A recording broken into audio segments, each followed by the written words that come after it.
What's going on, guys? We are here at GP Athletics. I'm with Chris Abney.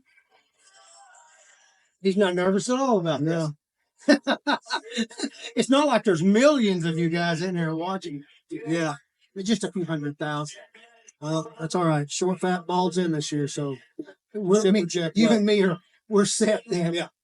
Man, there's a lot going on. Of course, we're here. We're going to talk about the Vikings of Iron a little bit. The Jared Darrell Memorial. I'll get it out of my mouth. Yeah. In just a second. But tell us a little bit about yourself. You've been powerlifting for quite a while. How'd you get started in this? Well, actually, how I actually even got started lifting, it was late. I was probably early 40s. Just got in a car accident. Almost cut my leg completely off. I've seen the scar. So I had to do a year of just laid up, and I got fat, like real fat, and health problems and stuff. Put in perspective, I got 16 uncles on my dad's side. Well, siblings. My dad had 16 siblings. 14 of them that passed away before 50s, early 50s, and heart failure and stuff like that. So I knew I had to do something, and then my dad passed it. Heart failure in his sleep because he's fourth heart attack. Oh, man. And I said, no, we ain't doing it. I got kids, grandkids coming. I'm going to get this weight off. So Time to move your butt. time to move my butt. So long story short, I played years of competitive softball, and I saw some guys do some turnarounds. Got a hold of them and said, hey, what are you doing? They steered me in the right direction, and I started working out. And then a gentleman named Chris Christensen moved in next door to me. You guys will meet him later. And he said, you need to start powerlifting with him. And I said, no. I'm 42, 44 years old. That ain't happening. And next thing I know, power persuasion to Chris is a powerlifter. I knew some of the guys that was in it, fun guys, and then that's how we started. So, yep, they told me I'd never, doctor said I'd just be lucky to be walking. Next thing you know, I'm putting 500 pounds on my back squat. So people don't realize, they don't realize the community of powerlifting, the things that go on here, the friendships that we build. It's incredible. The community is something like, again, I go back to, I played competitive softball for 20-something years. That's a team sport. We traveled all over the country, and it was so cutthroat just from local teams. You think we would help each other. That wasn't that way. And as soon as I stepped into powerlifting, I legit thought the first meet I was at, these guys were cheering for me, and I thought, are these damn people making fun of me? Are they? I really thought that. But it's not that way. Your biggest competitor, he is cheering for you to get that lift. That's right. Because he wants to beat you at your best. That's right. So, we talk a lot about that. Yeah. So that, to me, that's awesome.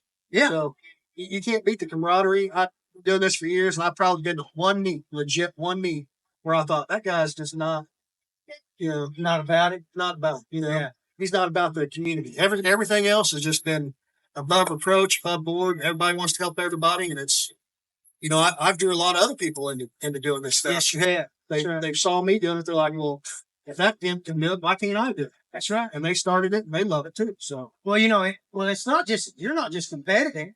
You've gotten into the other side of it. You're helping me judge. One of my world judges, that took 2 years, to get that. So, I'm proud of you about that. I know you're proud of that. Yep. He did the expo, judged the expo for me here last month, or month before last. And that was his first world meeting. He did a great job. He's one of my best judges. I really appreciate it. But now we're here about Jared. Tell us a little bit about Jared, and about the meet, and what it's about, and where it's going. So I'll try to get through this without getting choked up. If you get choked up, I'm going to get choked up. So let's not get choked up. Jared was a very intense man. That's an understatement. He was a very intense man. He was widely known around this area, even beyond. People knew who Jared was. the training that we got from him was handed down. A lot of people don't know this. He was trained out of a guy from West Side. Yeah. So that's the programming that we follow. And he was West Side mentality. Yes, he was. You walk through that door, there was no laughing, there was no cutting up. It was business. Yeah. And but he also had one of the biggest hearts. To look at him, you think, I don't want to talk to that guy. But the knowledge that the man had that he would give out and just ask, was awesome. The photo that we'll have of him tomorrow just depicts him to a T. Yeah.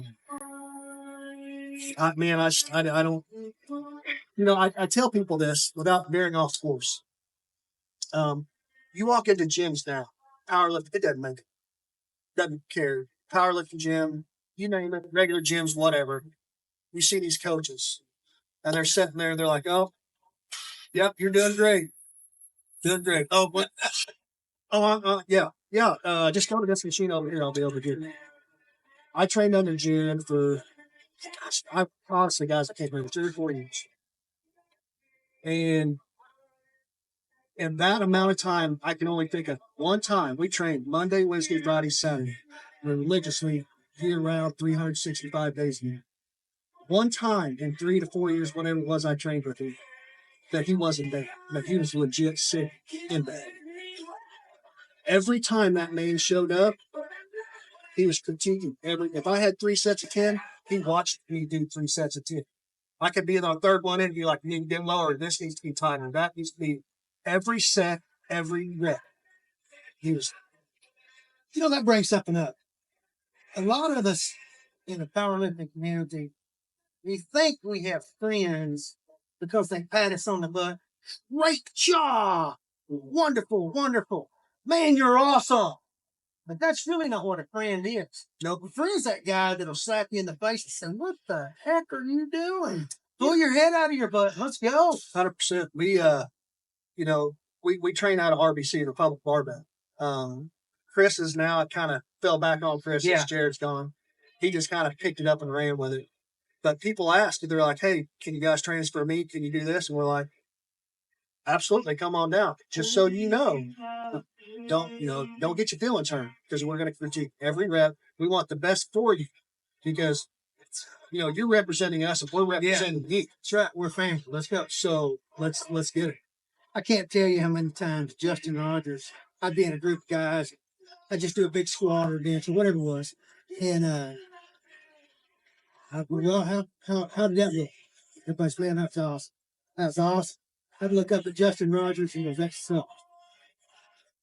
Because of this and because of this and because of this. Well, that's the thing with Jared. And this is no joke. I bet you, like I said, 3 or 4 years I trained with him. And I about had a heart attack myself. One time, he said, look perfect. One time out of 3 to 4 years, 4 days a week. That's probably because one time it was perfect. And I literally stumped me. I was like, no, I didn't really. He's teasing me. He's teasing me. Yeah, something's coming on the back end here, but no, like legit. And you don't need yes men anymore. Yes men will get you hurt. They really will. Yes men will get you hurt and they'll get you lower totals than what you're looking for. If you're walking in that gym, busting your ass already, get the best you can get out. Yeah. That's my opinion. And he wasn't that way. He was all business when you walked in that door. That was just him. So, but I appreciate it. I come from an old school. Oh, yeah, me too. You scream at me. Do what you got to do to get me where I need to get. I've been hit in the face because I did something wrong. But it happens. So, we did this to honor Jared. And Jared was always giving back, always doing something, always trying to help somebody. So, what this meet does is we started a foundation for youth to get into powerlifting, strongman, you name it. We don't care as long as you're in the weight room. That's right. And so what people don't realize, they think we make money off this. We don't make a dime. Every last penny we make coming through that door goes back to giving back to those kids. If it wasn't for guys like you, our sponsors, Gorman, S2, a lot of these guys coming and giving us all the stuff to get these guys in the door. What they're I mean, they just look at it as, oh, we're just giving you some free stuff. No, you're helping us get people in the door and help us sponsor these kids to get them the next generation. You're going to pay for their membership. I mean, their entry fees. Yep. You're buying equipment for them a lot of times. Yep. A lot of times, all of their equipment. Yes. And then we also bring them in. We'll train. Right, you're working with them one-on-one. Yeah, the last couple of years, we brought them in, give them free training, run through the meet, bought their singlets, made their entries, just to get them started in the right direction. And they have to give them a good base. Yes, if you look around gyms now, there's the form and technique on people. Again, I haven't been doing it long enough. I wouldn't say long enough but I've been around the right people to know what good form and technique are. That's right. So to watch these guys or watch people at these gyms or commercial gyms, whatever, technique, it's just like, you're going to get hurt. And even as a judge, sometimes I want to pull them aside. Don't. Which I've done it. Which I started saying, actually, I'm trying to rank myself out. I actually have. I brought them back and like, brace this, do this, spread your hip. Otherwise, you're going to hurt yourself. That's one of the differences. I'm about to chase a rabbit. Yeah. That's one of the differences, though, between what we try to do on the platform and what a lot of the other groups do. They're not as much about the lifter. For us, it's really, I mean, we try to be strict. Oh, yes. Man, we were talking about that earlier. And I get it. Everything should be above reproach with the judges and everything else. But there's also a line that you don't want to cross, but you also want to pass that knowledge on so they don't get hurt. That's right. Yeah. So, before we get too far off track here, how long has this been going on now? This is year 4. Yeah. This is your 4. He's been gone 4 years. Coming up on 5. Yeah, almost 5 years. Yeah. So I guess I can't remember. It was June. It was summer when he passed away. I'm terrible dates. I can't remember, but we threw this on. It might have been the following year. I can't remember. He's been gone about 5 years. Yeah, it doesn't seem like it's been a yeah. As we wrap this up, I want to ask a question to all of us. Jared had a lot of problems, a lot of issues. We all do. But he made such an impact on the people around me. Here we are 5 years later, and we're still sitting there talking about him. 100%. Still reminiscing about. I can tell you gave me some of the biggest hugs. Always big man, like you said. He was a hard man. Yeah. But told me he loved me. 100% appreciated me. All this other stuff. I wonder, as I'm sitting here thinking about this, if I die today, what will they say about me in 5 years? That's not a question to be answered, but I wonder, I want you to ask yourself that question today. If you died today, in 5 years, what would they be saying about you? If you're forgettable, maybe we're not living this life the way we're supposed to. I don't think we should easily be forgotten. I think we should leave impacts all around us. You know what I mean? Yep. And, you kind of hit it on the head with Jared. He had some problems, and he didn't like some people. Some people didn't like him. That happens from time to time, but I won't say who they are. But the people that, he had problems with or had problems with him were one of the first ones to step up and say, here, take this for your knee. That's right. Hey, do this. So that just shows you the power of the powerlifting community. You might have some problems, but we're still going to help. Like family. Oh, absolutely. You know what I'm saying? Yeah. So, I know some people look at that and they think, well, he didn't like Jared or Jared didn't like him. To me, that crap don't matter. What matters is they all come together for one purpose of, one, continuing his legacy, and two, helping the children. Yeah. Which is the ultimate goal. That's right. What I mean? So the fact that those people put their stuff aside, I get it. Some people still have hard feelings, but at the end of the day, everybody comes together to help the kids.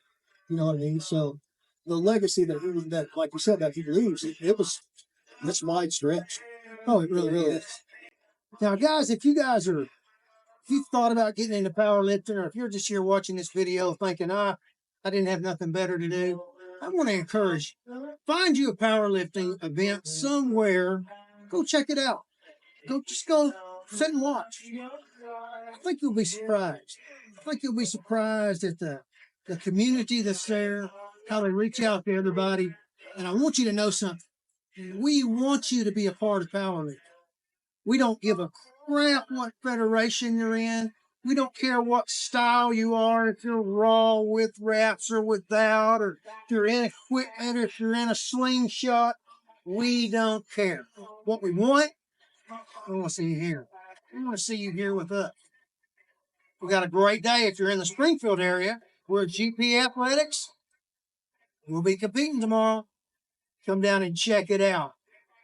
Guys, we love y'all. We hope you have a wonderful day. See you soon.